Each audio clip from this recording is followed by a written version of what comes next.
What's up, guys? Welcome to another episode of the FBU podcast. Many of you know that I've been doing this podcast for almost a decade now. And most of the time, it's me speaking, yakking into the butt of my phone while my kids are at jujitsu in the parking lot.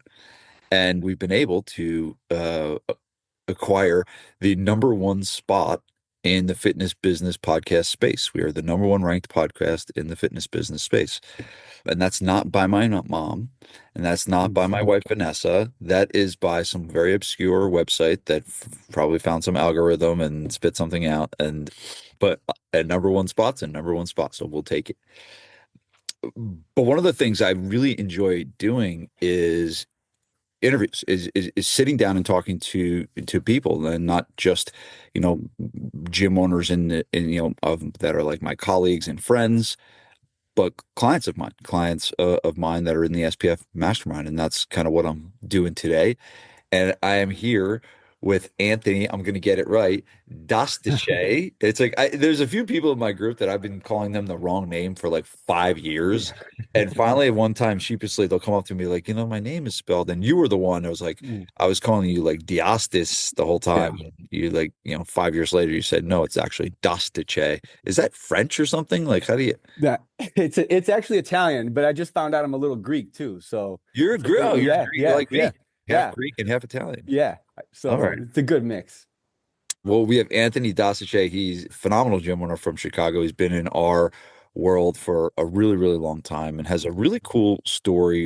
If you listen to the podcast with Caesar Hernandez, it was a big turnaround story. And Anthony has something similar that he's going to unpack today. So, Anthony, welcome to the show. What's going on, Vince? I'm very, very grateful to be here, and I'm looking forward to sharing whatever knowledge I have for your listeners. Awesome, brother. So, just give us like the background of your gym, of like, where you're located, the type of gym you have, and what's cranking. Awesome, awesome. So I run Hustle Strength and Performance. We're a small group personal training gym for athletes and adults just outside of Chicago. We're in a town called Addison, and we also just expanded and opened up our second location about 15 minutes away in Glen Ellen. And it's serving the same model over there, working with athletes and adults. And we're grateful to be in this position and wouldn't be here without the guidance of Vince and his group. Yeah, and we're gonna get into like what you have going on. It's a lot of cool things. But I've known you for, a while now, right? I mean, it goes Yes. back to, probably over a decade. I've kind of been circling around my stuff. Yeah. And, you're doing really well now and things are going good, but it wasn't always that way, Yeah. right? And I think one of the things I like to do with these podcasts is, Anthony, I think a lot of people, they see a guy like you that's doing well. They see, people, someone like Caesar that, we interviewed before, that's doing well. And they think that like you were always doing well, right? No, They think you must have been born with two locations, or like no. you were born with it. And I think that these stories are important for people to hear. So why don't you take us back? I know we were discussing before we got on of like where we want to start, but why don't you just take us back to that consulting day that you had with me, and let's talk about where you were at that point, So from absolutely. So thinking about it just right now, getting like I just had flashbacks to it, and I was a nervous morning. I flew into New Jersey, and I think it was 2022. It was a few months before my daughter was born. And that was a big turning point for me, just realizing, oh crap, I really got to start to figure it out. I can't be playing business, as people like to say.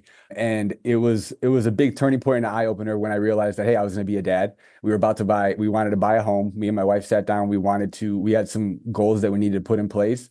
And I knew that something wasn't right, not only with myself, but also the business. And that consulting day, the first one in 2022, in late 2022, was a big turning point mentally for me.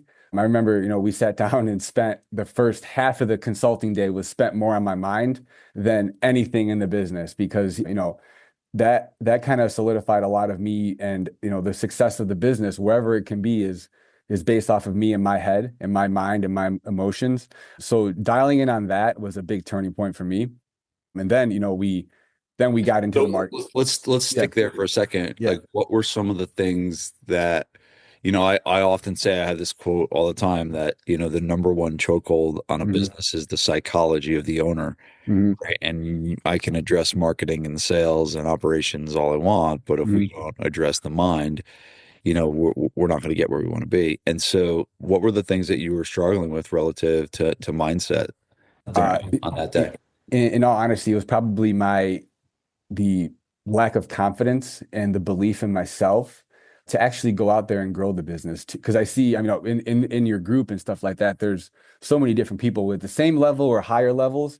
I mean, you can get a little discouraged easily, but you kind of help change the mindset of, this is inspiring. This is an opportunity to grow. And if things are going to go bad in business, you have to, and like the book you recommended at your mastermind, the CEO sees around the corner. I would now that is, that's something that I really take into consideration to kind of see what might be happening down the road and to kind of expect it. But from a mindset standpoint, it was more of just working on myself, number one, and working on my confidence and the belief in, the programs and everything and all that. What were some of the things that we did? This is a while now Mhm. back, but what were some of the things that we worked on? Blanking on it, but I believe we did like a theater of the mind. But what were some of the tools? And I have all these kind of tools and tactics and stuff Yeah. that I use on these days. But what were some of the ones we used for you? The big thing was you recommended a book. I don't remember the book. I have it at home. It's on my bookshelf. But we put a 5 to 10 year goal plan in place, and then we kind of prioritized things that it was all personal stuff too. And it was, just we prioritized those things and put actions in place to help get there. I honestly don't remember the exercises we did. Yeah. So I think one of the things I like to do with people is to create these rules for how our business fits into our life, Hmm. right? Deal breaker rules for how we want business. And Hmm. because I think a lot of times people can get like mad at their business or angry at their business. And one of the things I try to do is for you to realize that your business is the vehicle Hmm. to give you the life that you want, Hmm. right? And so the first thing we do is design the life. Like, what is the Yeah. life that you want? What is the house you want? What is the family you want? What is that? Yeah. And then we reverse engineer it. What's the business we need to create to do that? Course. Yeah. And that's exactly what you did. And look, now I'm getting more flashbacks to it. And I remember that, hey, we sat down and we said I wanted to have one rental property in the next 3 years. And looking now, I just got the chills thinking about it because we do have one rental property. We did buy a house. And we did grow the business to where we wanted it to be at that point. So the actions and steps, were clear. And I just needed to focus and prioritize and execute on those. Yeah, and for those listening at home, I didn't give him the book The Secret, which is what you sit down and you think about all the things that you want, and then Hmm. magically they come into your life, right? That doesn't work, right? What Hmm. happens is you need to decide what you want, and then you need to go take action and actually do the things that you want. So Yeah. that was like the first part of our day. It's like we need to Hmm. really shift around some limiting beliefs that you had about yourself and about your Hmm. ability to run a good company, right? And I Yeah. think the other thing is too, like confidence is like it really comes down to, I always talk about my four cornerstones of confidence, right? And that is one is that you have to manage, you're not going to be confident if you can't manage the voice in your head. I know we talked about that, Hmm. right? Yep. And again, it's something that, I've worked on myself, but like you're not going to be confident if you always have this voice in your head telling you what a piece of crap you are and that you can't do it. And you never, so you have to learn to manage the voice in your head, Hmm. right? The second thing is confidence is really all about skills and abilities, right? Skills and knowledge, right? If you don't know anything. So I like the other day I went to a neighbor's house for a party and like all of a sudden the conversation went to like deep, deep, deep economics. Right. And I understand the basics of economics, Hmm. but like these guys, this is what they do for a living. So they're talking about this stuff. And it's like, I didn't have any confidence in that Of situation. course, You put me on stage in front of 500 people, talk about a gym ownership, I'm as confident as they get. of But you course. put me in front of that situation, I'm like, I don't know what these guys are talking about. Right? I wasn't confident. So confidence is very situational. So really the second two things you need, one, you got to manage your voice in your head. Two, you have to get skills and knowledge, right? And the third one is, and this is a big one for you, and this was a big one for me, is you have to learn how to relax. Yeah. Talk about that for us. That's a work in progress. Yeah, Still for to all of this us. still to this day. But looking back at those times in 2022, I didn't know how to react. Relax. Relax, yeah. I was more reactive to every situation and kind of wasn't proactive. And it was quite simply the first two things you mentioned was I didn't have the reps and I didn't have the reps to earn the confidence. And I knew with the goals and the level of business that we wanted to grow to, I needed to get a little bit better, a lot better on all those because I didn't know anything about marketing. I didn't know anything about sales. I just wanted to train people. I thought I was just going to train people all day and people were going to line up. And I thought that was it. So I didn't have reps to actually grow and not to mention trying to lead a team at that point. Like it was, that it was a whole, it was a big staircase to climb. Yeah. And I think you said something important there. You said you were reacting a lot. And I think that what we really need to do is learn how to respond versus react, Hmm. right? Because when we react, we usually don't make decisions. All of our lives are pretty much shaped by the decisions we make, Yep. right? And if we can learn to make better decisions, we're going to have better lives, right? And so you said something important where you were reacting, and then as the work we started to do helped you more respond, Hmm. right, versus react, which is much more thoughtful and effective. Okay.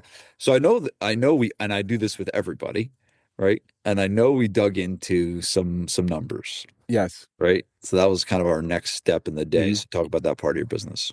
I mean, back in 2022, we weren't really, tracking many. We were tracking leads. We weren't tracking any conversions, leads, trials, all cancels, all that stuff. Like I said, it was kind of plain business at that point. I mean, we really just dialed in on, the simple tracking of what numbers need to get tracked on a weekly and monthly basis. And when it came down to it, I have it. I was looking at the notes a few weeks ago, and it was more about, you told me to just keep doing what you're doing. It wasn't as bad as I thought it was. Mm. And I think when you really peel it back and look at numbers and stuff like that, that gives you a lot of clarity. And I felt good on that.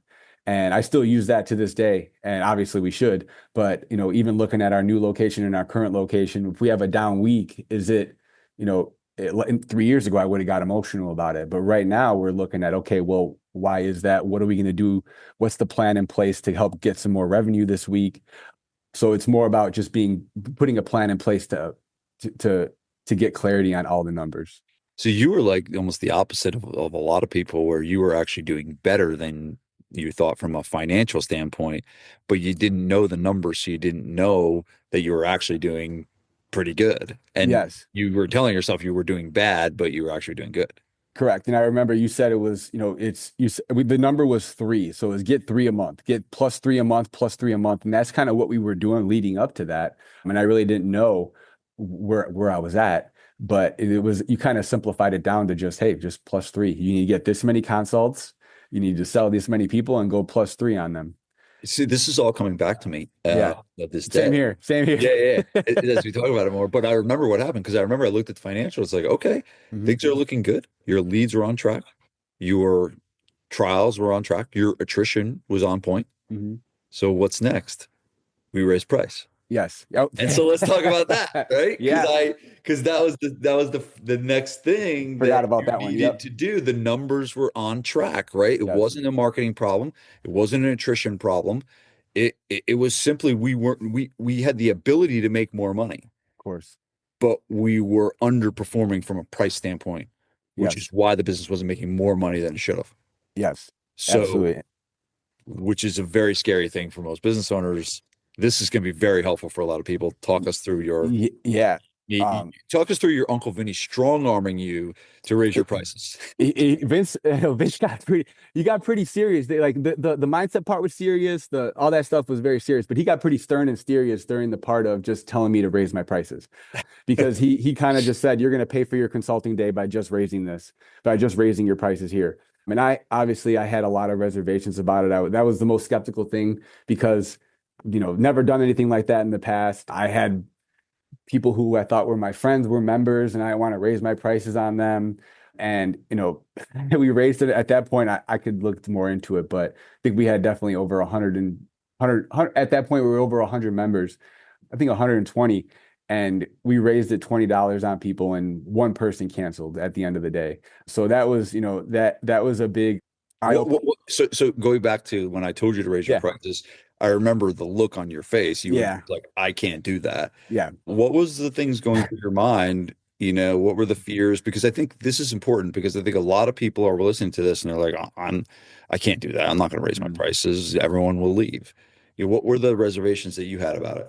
The reservations was just the fact that everybody would leave and nobody and that they didn't see the value in what we were doing. But the way you kind of positioned it was very helpful for me because we just wanted to the way we explained it to our members was kind of like we're going to be providing more value. We're going to be able to pay our coaches more. We're going to upgrading the equipment. We're going to be able to do a lot more for just the cost of, a dollar, a dollar 25 or something a day or whatever it may be. So that the value part, but again, it was more of just me being getting in my own way and in my own head about them not being, them not taking it well.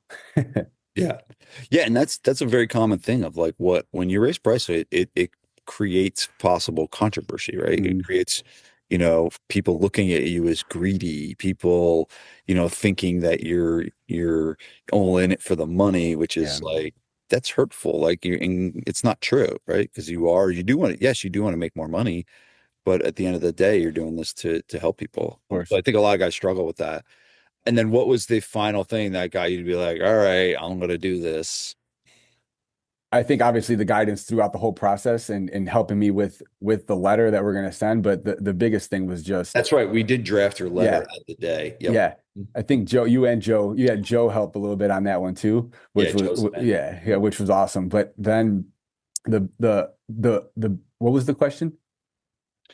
What made you finally decide like I am gonna do this? Well, like the fact that, we the fact that you said, this is going to pay for your whole consulting day if you just do this. So we did the math on doing the math on the whole thing is, hey, Right, the math. if Yeah. the numbers kind of eye open for me because I remember you saying, okay, you have 120 members, if five cancel, but all those people stay and you make this amount, you're gonna make up for it in the long run. So it's not even you obviously, I think you made a more dramatic example too.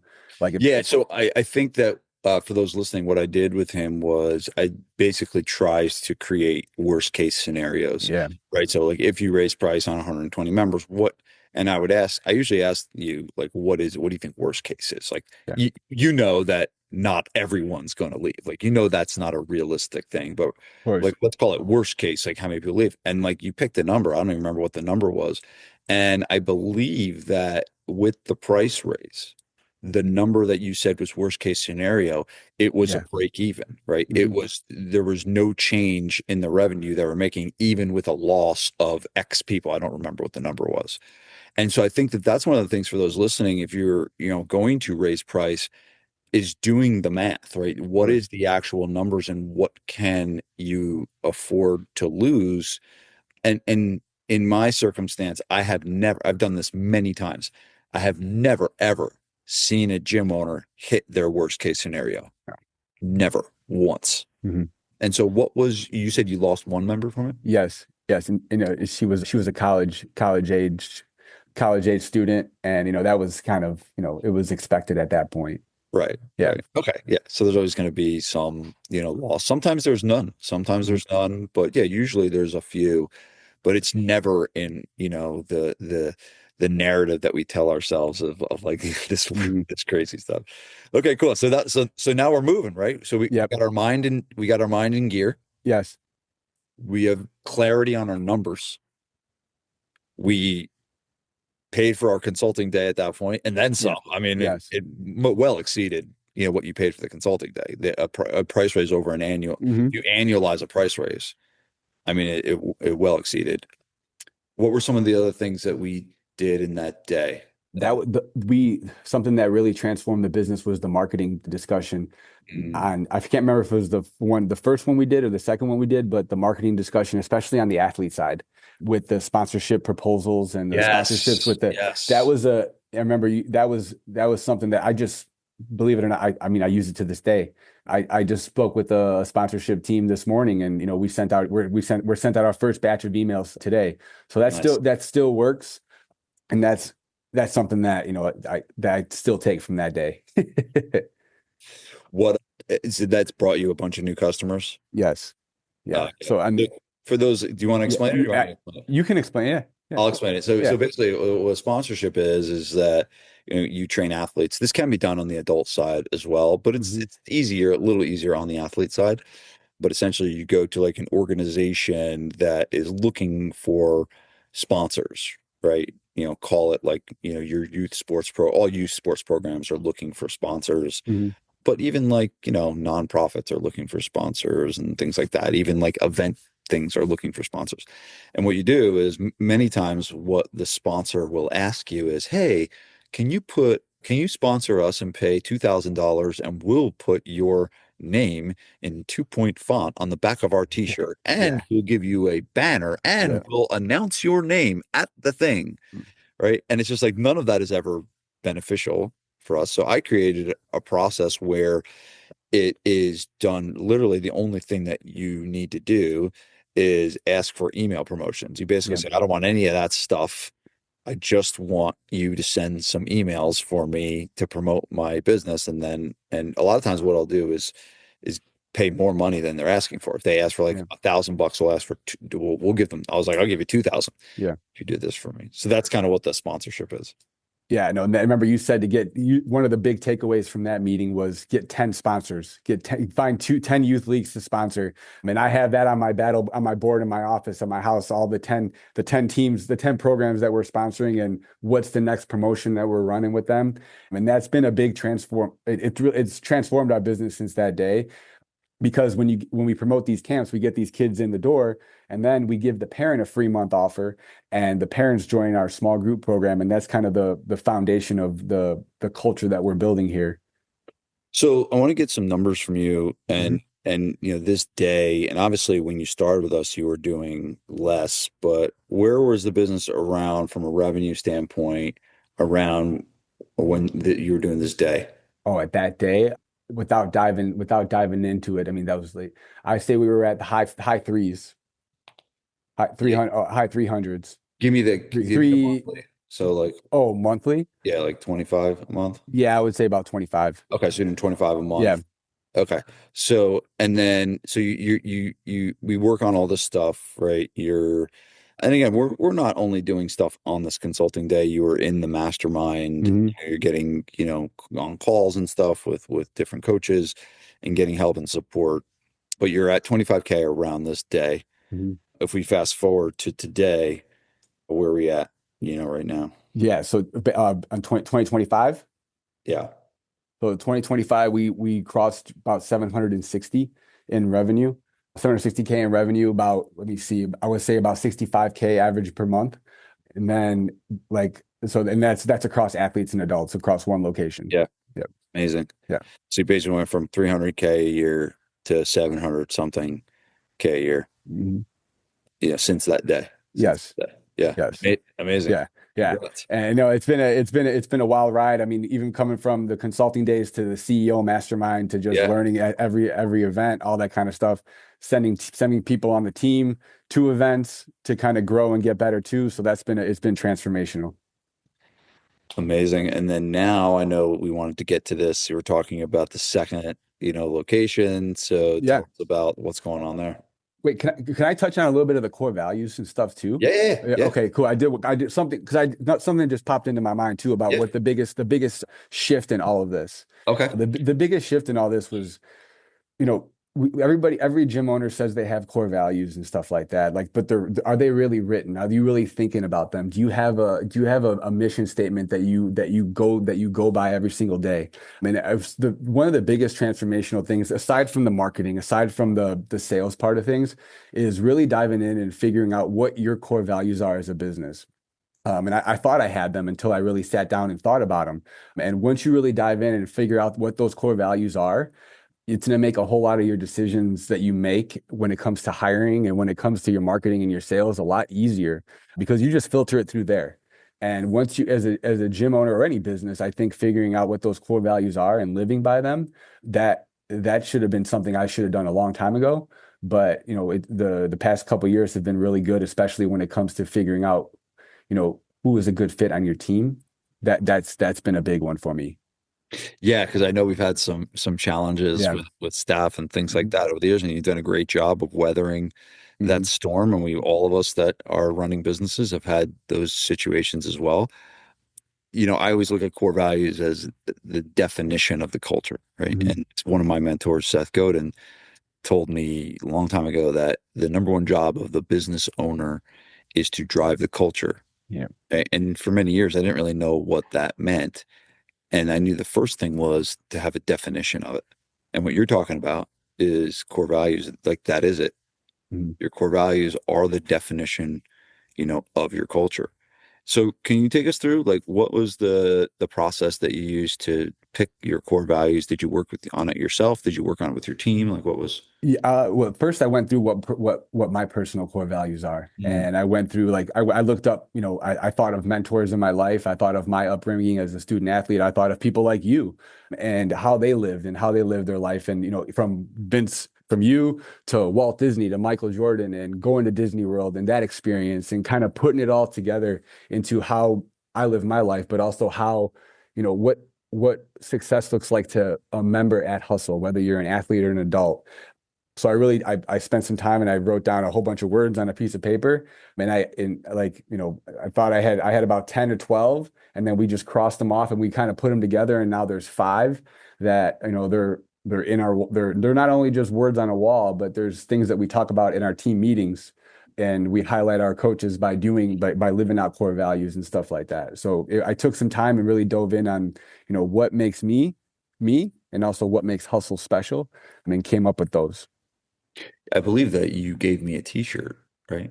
Yes. Yeah, I think you have a t-shirt with we have our five yeah, we And have a then, t-shirt with yeah, our no, core I values remember on it. because some of the core values or all the core values are on the back of the shirt, right? Yes. Yeah, nice. You have that one. I Cool. have that one. Yeah, yeah, yeah. So thank you for that. Yeah. You're welcome.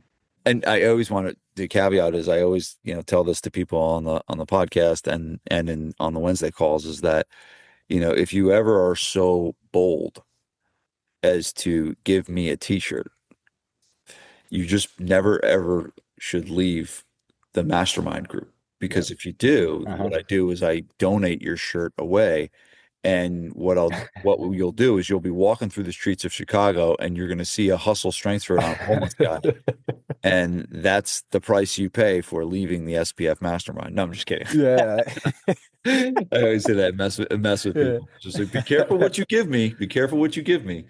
No, this is awesome. And this core value thing is important. I really do think it's one of the more important things. It's an often overlooked thing. And me as a marketing guy, most of my conversations are on helping gym owners make more money. But hey, the thing that is going to make your business the most money is having a great staff. Yeah. Yep. Like that's really it. And what helps you decide who to hire, what helps you decide who to fire, what helps you how you're going to lead and manage your people, like your values are the guidepost for that. Yes. So how do you mentioned a couple things. You use them in your team meetings, you use like when you bring on a new team member, how do you incorporate like the values in like an onboarding process No, like good that? question. Yeah. So through we do when they apply, I send them a form to fill out, and one of the questions on the form is pick one of these core values and let me know pretty much how do you live these out on a day-to-day basis.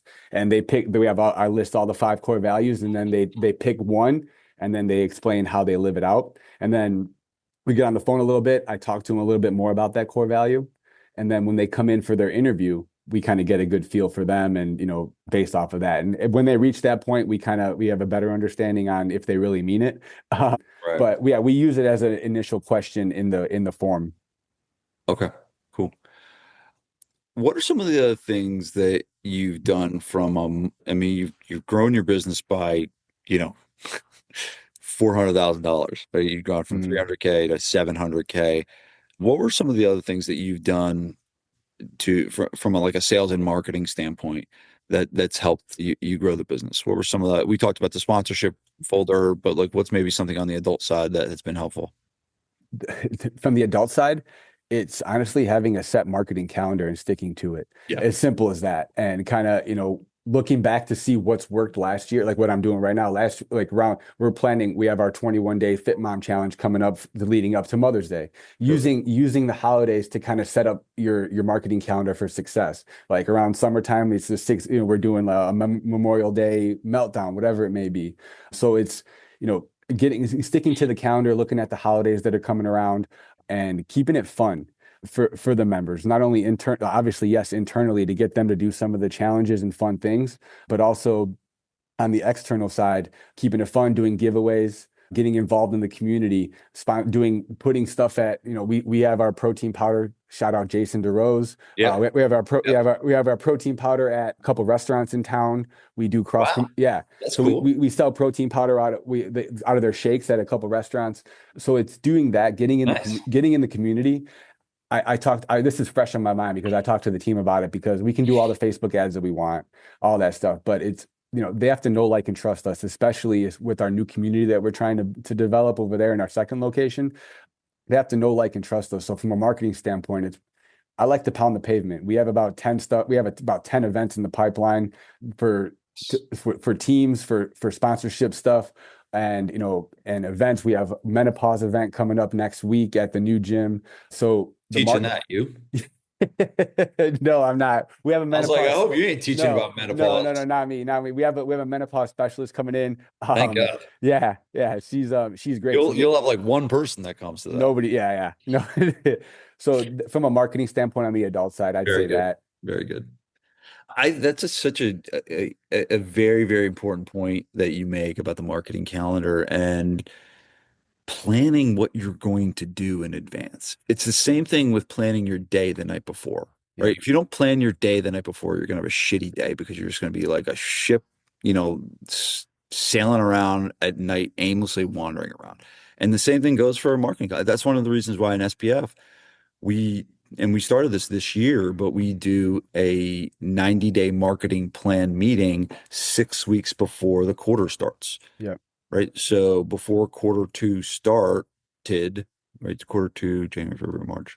We had one a couple weeks ago, right? So yeah, yeah. yeah, So basically 6 weeks before the quarter start, I guide everyone in the mastermind through a marketing map out session where they're actually sitting down. It's like, this is what I'm going to do to get the customers that I want versus yeah, like sit around and be like, why don't we have more customers? Like, I don't want, mhm, we should get more customers. And he's like, yeah, you should, and you should have a plan, yeah. get it done. So that's great. What do you use to document it? Like, what do you put it My down? marketing calendar, Yeah, I keep it simple on my Google Word doc, perfect. and I have a document that says on deck marketing for what's on deck for March, and I have my big marketing calendar for the year, and I just I plug and play between those two. And I assume you mentioned Fit Moms. I know we have a playbook, Yeah. and one of the things you get in SPF is all kinds of playbooks and stuff. Yep. And so the cool thing about that is like the emails are done, the Yep. texts are done, everything's kind of done for you, so it's easier to implement some of this stuff. Yeah, Okay, and it's awesome, I take some of that stuff and implement it into it there, so it's done for you. Yeah.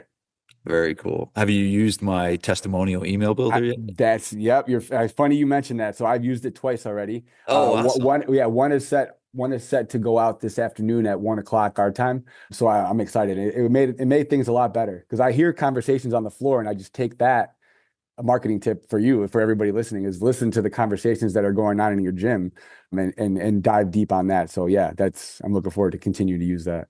Very cool. Very cool. All right, so we kind of talked about today, Yeah. where the business is at. It's doing around 700 something K, monster year, opened a second location, Mhm. got a locked in squad with core values, leading from the front like you're doing. What is life like for you personally now versus what it was back in that consulting day when you were hemming and hawing about? Yeah. Life right now, I'm grateful for the journey. I'm grateful for every day. And I kind of, having this conversation with you puts a lot of things in perspective because when you're in the day-to-day of things, like, yeah, my wife, Gianna, my biggest supporter, and she without her, we wouldn't, we wouldn't be where we're at. So having a great relationship with her is number one. Oh yeah. And that without being said could transform a business too, having a support of your partner. And then, my daughter, she's 3 years old now. When I went to see you in 2022, our first consulting day, she wasn't born yet. So I have a different perspective on life, on, just watching her grow and develop. And it's more of a, I make sure, as we continue to figure things out with this business, that I put some time every single day into, my family, number one, and making sure that they're good. And then, my day to day is more on just marketing, sales, consults throughout right now. Just we're kind of fine tuning our sales process. So I'm, doing sales, but also leadership, making sure that the culture is being upheld. So it's a three-part day. We're marketing in the morning. That we actually did this on our consulting day. It's coming back to me. So I handle my marketing in the morning, do my sales calls and my consults in the middle of the day. And then in the evening, we kind of just we do our consults or leadership stuff. Anthony, I want to say that, I watched you for the last decade, and like all business owners, you've gone through some tough times, some challenging times, and you always come out stronger. You always come out Yeah. better, and you always learn from them. I'm reading the Holy Bible this year. That's Yeah. one of the Love things it. I'm doing right here. I got it Love right it. here all the time. And one of the lines, I can't remember what verse it is, but it says something along the lines of, as a dog goes back to its vomit, so does the person that repeats their own folly. Hmm. I don't think I have it. No, it's not here, but I don't remember what verse it is. But the point is, we're gonna make mistakes. You've made mistakes. Hmm. I've made 10 times more mistakes than you have, right? We all make them. And the biggest thing we can do is learn from our mistakes, Yep. right? Is not repeat the same mistake over and over and over again. That is one of the most important success principles that we could possibly have. A lot of times it's like, we want to create all these success principles and we want to have purpose and vision and all that stuff. Is like, but like one of the best success principles is like, don't make the same mistake over and over and over again. Of course. Like learn from it, grow, and I've seen you do that over the last decade. So you're doing great, man. I'm very Thank proud you. of you. Thank you. Very excited that you've come on, this podcast and shared a lot of really good stuff. I think there's a lot of helpful things that you shared today. Last question for you. I want you to picture a young Anthony Diaz Dastiche, right? Yeah. And, maybe they're in a spot where they're struggling or, not sure if this gym thing was a good idea. And they're on the fence about getting help, right? Yep. Getting help with the business, right? Kind of like where you probably were. I was like, oh, I got to spend this money to get someone to tell me what to do.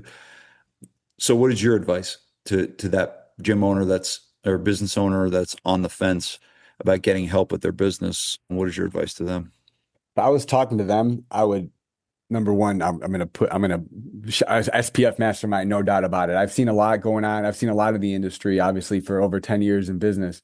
But when you're looking for a mastermind, I was thinking about this today. You need to look for a mastermind version. Pretty much the SPF mastermind is a mastermind version of how we want all of our gyms to be.